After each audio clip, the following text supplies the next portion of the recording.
কয় পিস হাঁস নিয়ে আসছিলেন? 8টা পিস। পিস দাম কত টাকা দিচ্ছেন? কাস্টমার কেমন বলে? 250। কমও বলে বেশিও বলে, মানে যে যেরকম ভাবে তাতে আপনার চাহিদা অনুযায়ী কি বিক্রি হবে আজকে না কেমন মনে হয়? বিক্রি হয়ে যাবে। সংসারের পাশাপাশি এই হাঁস মুরগি লালন পালন করতেছেন, এইটা বিষয়ে আপনি কি বলবেন?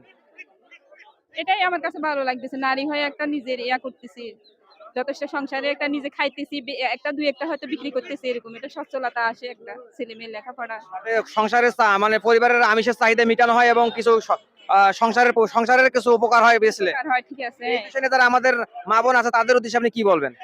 না, তারাও যেন এরকম ভাবে দুই একটা পালন করে, আমিষের সরবরাহ, ডিম একটা একদম বাচ্চারা খায়, মুরগির মাংস বা হাঁসের নিজের চাহিদা মিটায় বাচ্চাদের, এরকম আর কি। দৌড় দেয়।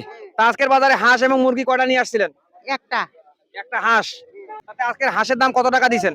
2,500, 2,500, 2500। কাস্টমার কেমন বলে? 1500, 1700 তাতে কি মনে হয় আজকে বিক্রি হবে আপনার চাওয়া অনুযায়ী না কেমন কি মনে হয়? বিক্রি হলে হইব, নইলে বাঁচলে যাম গো। হাঁস বেচে সংসারের যোগান কতটুকু হবে এই হাঁস বেচতে পারলে?